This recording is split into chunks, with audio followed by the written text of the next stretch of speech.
और एक बात बोलूं, अभी बहुत सारे लोग यहां आके चंदा देते हैं। मौलाना साहब मेरे माँ बाप की तरफ से ये चंदा है, बहुत अच्छी बात है, देना भी चाहिए। माँ बाप की तरफ से आप सदका कर सकते हैं, खैरात कर सकते हैं, कोई हरज की बात नहीं है।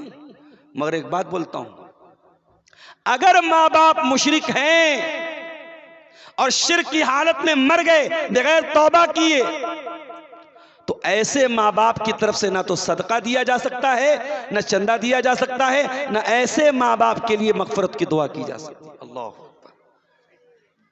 अपनी माँ है, अपना बाप है, मगर हमें इजाजत नहीं, हमें परमिशन नहीं है, नॉट अलाउड, हम अपने मुशरिक माँ बाप के लिए मगफरत की दुआ नहीं कर सकते।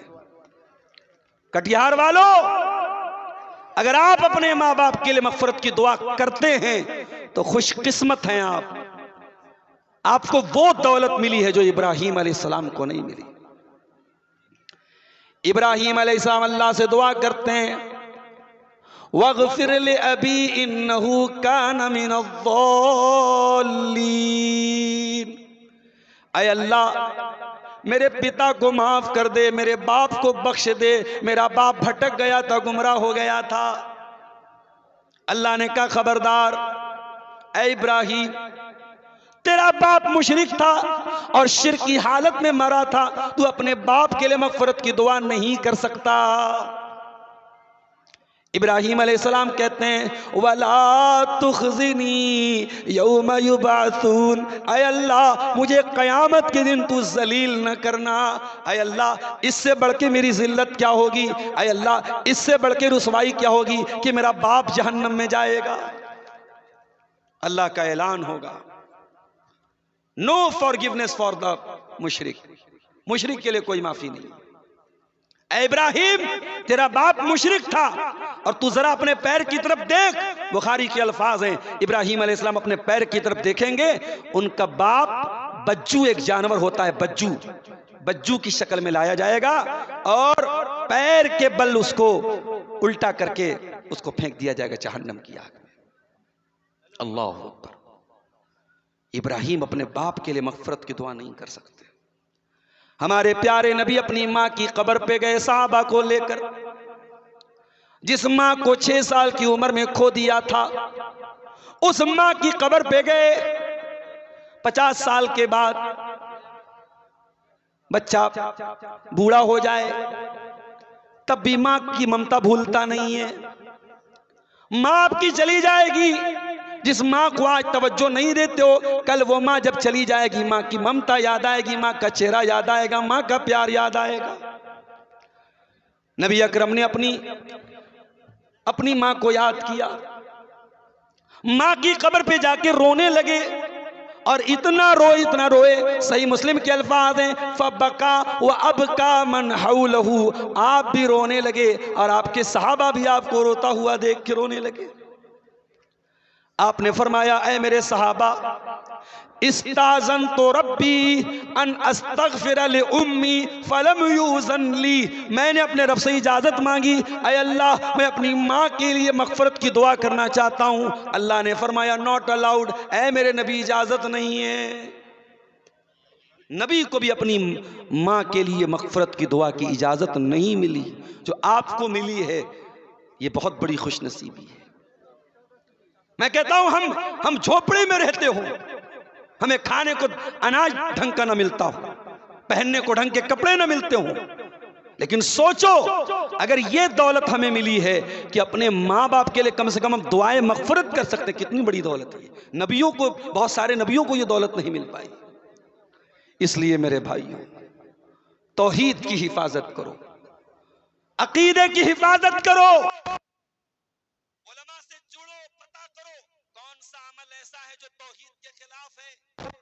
ना जानकारी में कलियाचक में एक मकान के टाइल्स में मैंने देखा अजमेर का फोटो लगा हुआ है, ना जानकारी में, जानकारी नहीं थी, उसने अजमेर का फोटो लगा के रखा था। ना जानकारी में कितने लोगों के, अहले हदीसों के घरों में गंदा तावीज़ हो रहा है। तो अल्लाह जब हराम की लिस्ट बयान करता है तो पहली चीज क्या कहता है, अल्लाह तुशरिकू बिही शैया, अल्लाह के साथ किसी को शरीक न करना। दूसरी चीज व बिलवालिदैन इहसाना, और है मेरे बंदो अपने माँ बाप के साथ अच्छा सलूक करना। माँ बाप के साथ अच्छा सलूक करना, मरने के बाद नहीं, जिंदगी में अच्छा सलूक करना। मरे हुए माँ की तरफ से मस्जिद में 10 लाख का चंदा दे रहा है, और जिंदा थी तो 10 रुपये के लिए मोहताज बना के रखा था। बाप छोटी छोटी जरूरतों के लिए तेरा मोहताज था और तू कभी ध्यान नहीं देता था। बाप मर गया तो मदरसे में चंदा दे रहा है, यतीमों को दान दे रहा है, गरीबों को दान दे रहा है। नहीं मेरे भाई, जिंदगी में कदर करो। अगर आपको बूढ़े माँ बाप मिले हैं और आपको उस बूढ़े और लाचार बाप का पखाना साफ करना पड़ रहा है, तो अल्लाह की कसम, दुनिया में लाखों सफाई कर्मी हैं जो इसलिए गंदगी साफ करते को उनको पैसा मिलता है। अरे तू चंद महीने, चंद दिन अपने बाप की गंदगी ये सोच के साफ कर ले कि तेरी जन्नत पक्की हो रही। तेरी माँ अगर बूढ़ी है और तुझे अपने हाथों से अपनी माँ को खाना खिलाना पड़ रहा है, तो तू बोझ न समझ, तू परेशानी न समझ। तू कितने सालों तक तेरी माँ अपनी गोद में बिठा के तुझे खिलाया करती थी। मैं एक तरफा बात नहीं करूंगा। शादी के बाद हर घर में सास और बहू का मैटर आता है। शौहर बेचारा परेशान हो जाता है, माँ की बात मानूं कि बीवी की बात मानूं। मैं कहता हूं भाई, एक के पैरों के नीचे जन्नत है और एक के साथ तुझे जन्नत में जाना है। एक शरीके हयात है और एक सबबे हयात है। एक ने तुझे पैदा किया और एक तेरे लिए तेरे बच्चों को पैदा करेगी। एक तेरे भरोसे सब कुछ छोड़ के आई है और एक ने सारी कुर्बानी दे के तुझे पैदा किया है। तुझे बैलेंस करना है, तुझे माँ का भी ख्याल करना है, तुझे बीवी का भी ख्याल करना है। वबिल वालिदैन एहसाना, और ऐ मेरे बंधु अपने माँ बाप के साथ अच्छा सलूक करो। तीसरा हुक्म, 10 बातें मुझको बयान करनी है। जैसे ही 10 बात पूरी होगी टॉपिक खत्म हो जाएगा। और अगर मौलाना जर्जी साहब स्टेज पर आ गए तो वैसे भी बड़ा मसला हो जाता है ना। कहीं कहीं जलसे में ऐसा हुआ कि मेरी तकरीर चल रही है, अब शेख जर्जी साहब आए तो सारी नजरें उनकी तरफ चली गई। तो ये तो नहीं होना चाहिए। मुकर्रिर तवज्जो चाहता है। अगर मैं तकरीर कर रहा हूं, पीछे स्टेज पर भी अगर खुसर पुसर होती है उससे भी डिस्टर्ब होता है। मैं कहीं कहीं खुतबा देता हूं, गर्मी का मौसम रहता है, लेकिन अगर पंखा ज्यादा तेज आवाज करता है तो मैं पंखा बंद करा देता हूं, क्योंकि मुकर्रिर को सुकून चाहिए। ये हमारे यूट्यूबर हजरात लगाए हैं, अब बीच बीच में पीछे से लोग आवाज देते हैं नीचे करो नीचे करो, मुकर्रिर को डिस्टर्ब होता है। तो अगर शेख जर्जीस साहब आ जाएंगे तभी मैं बात खत्म कर दूंगा। तो तीसरी चीज क्या है? वला तक़्तुलू औलादकुम मिन इमलाक। ऐ ईमान वालो, अपनी औलाद को फाका कशी के डर से, ये सोच करके कि वो क्या खाएगी, कत्ल न करो।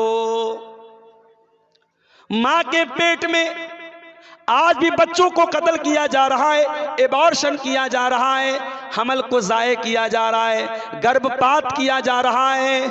1400 साल पहले बच्चे पैदा होने के बाद कत्ल किए जाते थे, लड़कियां पैदा होने के बाद कत्ल की जाती थी। आज की दुनिया तरक्की कर चुकी है, आज माँ के पेट में ही बच्चियों को मारा जा रहा है।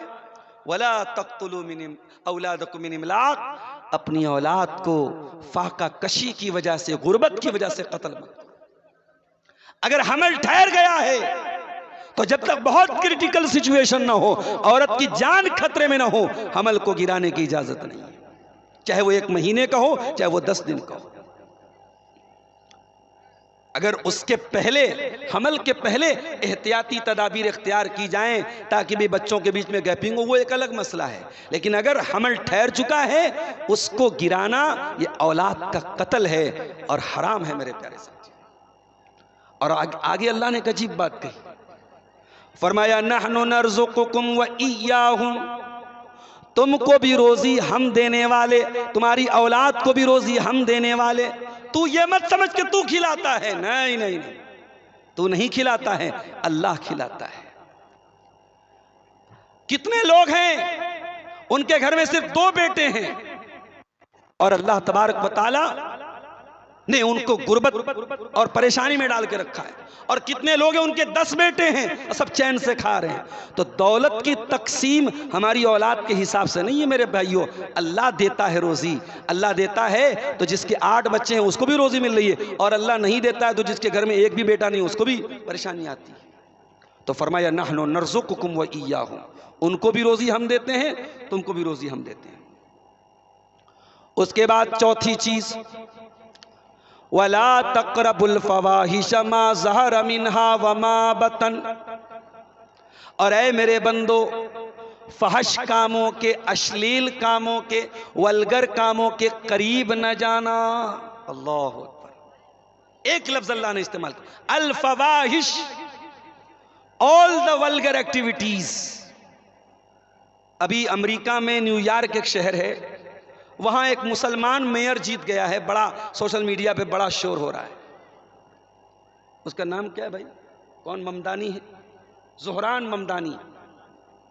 वो इंडिया, असल में वो इंडिया का रहने वाला है, और मसलक के एतबार से वो शिया है, और शियों में भी इस्ना अशरी शिया है, जो सहाबा को गाली देने वाला फिरका है, उससे उसका ताल्लुक है। मुसलमान बड़े खुश हो रहे हैं साहब, अमेरिका के इतने बड़े शहर न्यूयॉर्क में एक मुसलमान मेयर बन गया।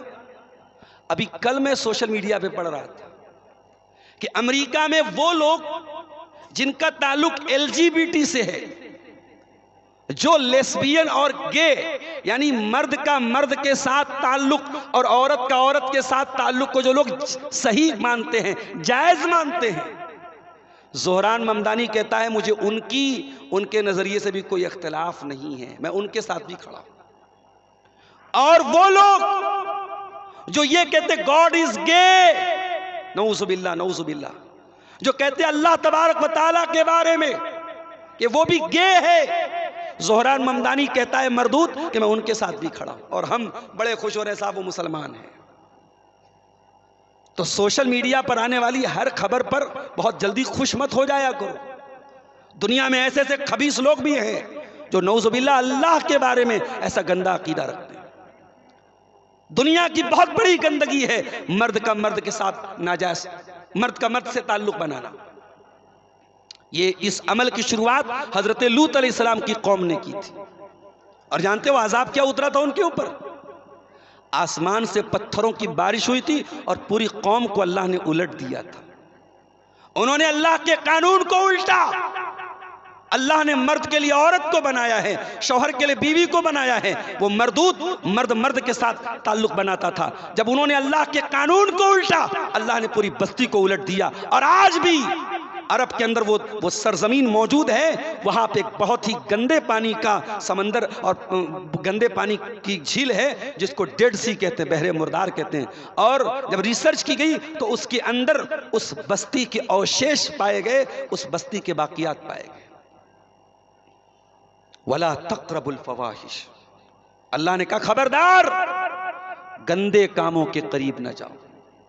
ये ज़िनाकारी गंदा काम, ये बदकारी गंदा काम, ये मर्द का मर्द के साथ ताल्लुक कायम करना गंदा काम, ये मर्द का अपने हाथों से अपनी शर्मगाह के जरिए मनी खारिज करना गंदा काम। जितने वल्गर एक्टिविटीज हैं वो सब इसके अंदर आ गए। वला तक़रबुल फ़वाहिश, हराम और गंदे और गलीज कामों के करीब न जाओ। और आगे अल्लाह ने एक बड़ी अजीब बात कही, फरमाया मा ज़हर मिन। अच्छा, मैं ये सब बयान कर रहा हूँ, ये यूट्यूबर से बोल देता हूँ, अगर किसी ने कोई गंदा थंबनेल लगाया और मैं इससे कोई मतलब नहीं रखूंगा कि कौन से चैनल का है। मैं इतने सारे चैनल वालों को पहचान नहीं सकता, और मेरे पास कोई क्राइटेरिया नहीं कि मैं फिल्टर करूं कि कौन सही है कौन गलत है। अगर आज की तकरीर का कोई भी थंबनेल मेरे पास आया, और लोग मेरे पास भेजते हैं, अगर एक भी गंदा थंबनेल आया तो अगले जलसे में आपको बिल्कुल इजाजत नहीं मिलेगी, किसी को भी इजाजत नहीं मिलेगी। तो जितने गंदे काम हैं उन सब के करीब मत जाओ। मा ज़हर मिन्हा व मा बतन, जो जाहिरी गंदे काम हैं, जो दिख रहे हैं, जो ओपन हैं, उनसे भी बचो। वमा बतना, और जो छुप करके हो रहे हैं, चैटिंग के जरिए हो रहे हैं, सोशल मीडिया पर हो रहे हैं, बंद कमरे में हो रहे हैं, होटलों में हो रहे हैं, पार्कों में हो रहे हैं, उन तमाम गंदे कामों से बचो। एक बेपर्दगी वो है, लड़की घर के बाहर बेपर्दा निकली, सारी दुनिया को नजर आया ये बेपर्दा है। एक बेपर्दगी ये है, घर के बाहर तो पर्दे में निकलती है और घर के अंदर देवर भाभी के बीच में बड़ा हंसी मजाक चल रहा है, जीजा साली के बीच में बड़ा हंसी मजाक चल रहा है, खाला के लड़कों के साथ गंदी गंदी बातें हो रही हैं, मामा के लड़के के साथ अजीबोगरीब बातें हो रही हैं, कोई फर्क नहीं है महरम और गैर महरम का। तो अल्लाह ने कहा कि खबरदार, फवाहिश के करीब मत जाओ। इसीलिए अल्लाह के नबी कहते हैं कि इब्ने आदम के तमाम पार्ट्स ऑफ बॉडी में जितना जिना अल्लाह ने लिख दिया है, इब्ने आदम उतना जिना करता है। आगे अल्लाह के नबी ने अपनी बात को क्लियर करते हुए फरमाया, अलैनानि ज़िनाहुमन नज़र, आंखों का जिना गंदी चीजों को देखना है, वलुज़नानि ज़िनाहुमल इस्तिमा, और कानों का जिना गंदी चीजों को सुनना है, वल्यदु ज़िनाहल बत्शु, हाथों का जिना गलत चीज़ों को टच करना है, वर्रिजलु ज़िनाहल खुता, और पैरों का जिना गलत चीज़ों की तरफ चल के जाना है। अल्लाह माफ़ करे, आज हमारे नौजवानों में अक्सरियत आँखों के जिना, कानों के जिना, हाथों के जिना में मुब्तला है मेरे भाई। और उसका अंजाम ये है कि शादी होती है और इंसान अपनी बीवी के हुकूक अदा करने के काबिल नहीं है। जगह जगह नकली हकीमों के ऐड लगे हैं, मर्दाना बीमारियों का इलाज कराने के लिए हकीमों के ऐड लगे हुए हैं। हकीमों की बढ़ती हुई ये कसरत और नौजवानों में पाई जाने वाली ये बीमारियां ये बता रही हैं कि ये गंदे काम हमारे नौजवानों को तबाह कर रहे हैं। तो ये चार चीजें अल्लाह ताला ने सूरह अनाम की आयत नंबर 151 में बयान की। उसके बाद पांचवी चीज, वला तक़्तुलुन नफ्सल्लती हर्रमल्लाहु इल्ला बिल हक़्क़ि, और खबरदार किसी निर्दोष की हत्या मत करना, किसी ऐसे इंसान की जान मत लेना जिसकी जान लेने का तुमको अधिकार नहीं है। मीडिया वालों तक अगर बात पहुंचे तो पहुंचा देना। रात दिन तुम अपने चैनलों पर बैठकर ऐसे नौजवानों को पकड़ करके लाते हो जो पता नहीं कभी मुसलमान थे कि नहीं थे, उनको तुम एक्स मुस्लिम बताते हो, और उन नौजवानों को बिठा करके जब वो इस्लाम को गाली देते हैं, कुरान को गाली देते हैं, नबी को गाली देते हैं, तो मीडिया वाले बड़े खुशी खुशी उसको शेयर करते हैं। और इस्लाम का डिफेंस करने के लिए ऐसे दाढ़ी और टोपी वालों को बुलाया जाता है न्यूज चैनल पर जिनको कुछ आता जाता नहीं है। 1500 रुपये के लिए वो चैनल पे जाते हैं और अपनी भद करवाते हैं और इस्लाम को अपमानित करवाते हैं। मीडिया वालों, अगर दम है और हिम्मत है तो कभी अपने चैनलों पर उन मुसलमानों को भी लाओ जो कभी गैर मुस्लिम थे और अब उन्होंने इस्लाम कबूल किया। जरा उनसे भी पूछो कि उन्होंने दूसरे मजहब में क्या कमी देखी और इस्लाम के अंदर उन्होंने क्या खूबी देखी। और हमारा अकीदा सुन लो, हम अपने आप को इस लायक नहीं समझते कि हम इस्लाम को बचा सकें। दुनिया वाले अपने धर्म को बचाने के लिए यात्राएं निकालें, अपने धर्म को बचाने के लिए जुलूस निकालें। मुसलमान को अपने धर्म को बचाने के लिए कोई जुलूस निकालने की जरूरत नहीं। ये हमारा धर्म नहीं है, इट्स नॉट अवर रिलीजन, ये हमारा दीन नहीं है, ये अल्लाह का दीन है। और शायर कहता है, नूरे खुदा है कुफ्र की हरकत पे खंदाजन, फूकों से ये चिराग बुझाया न जाएगा। जितना इस्लाम को दबाओगे उतना इस्लाम और उभरेगा। और कुरान कहता है, युरीदून लियुत्फिउ नूरल्लाहि बिअफ़वाहिहिम वल्लाहु मुतिम्मु नूरिही वलौ करिहल काफ़िरून। तुम इस्लाम को बुझाना चाहते हो, इस्लाम की शमा और रोशन होगी, इस्लाम और उभरेगा जितना तुम उसको दबाओगे। कुरान क्या कह रहा है? किसी निर्दोष की हत्या नहीं करना। सूरह अनाम की आयत नंबर 151 है। अल्लाह 10 बातों का हुक्म दे रहा है और 10 बातों में ये 5वीं बात है, don't murder anyone, don't kill anyone. किसी की हत्या ना करना, किसी को कत्ल ना करना। इंसानी जान की वैल्यू इस्लाम से ज्यादा किसी और दीन में नहीं है। अगर किसी ने किसी का मर्डर कर दिया और जिसका मर्डर किया है वो बेकसूर था, तो इस्लाम में सजा क्या है? कातिल की सजा कत्ल है और इस्लाम में इस सजा को किसास कहा गया। जिस देश में, जिस इलाके में, जिस शहर में यह कानून लागू हो जाए कि कातिल की सजा कत्ल है, वहां चलती गाड़ियों में गोलियां नहीं चलेंगी। आपके बिहार में इलेक्शन के दौरान गोलियां चली हैं और लोगों को कत्ल किया गया है। जान सस्ती हो चुकी है मेरे भाइयों। चंद रुपयों के लिए कोई बैंक से 1 लाख रुपया निकालता है, गुंडे उसका रुपया लेने के लिए उसकी जान मार देते हैं। इंसानी जान इतनी सस्ती हो चुकी है। इस्लाम में जान बहुत कीमती है मेरे प्यारे साथी। तुम कहते हो इस्लाम आतंकवाद सिखाता है। अरे इस्लाम दीन रहमत है और मेरे नबी रहमतुल लिल आलमीन है और मेरा रब रहमान और रहीम है और मेरे दीन में आतंकवाद के लिए कोई जगह नहीं।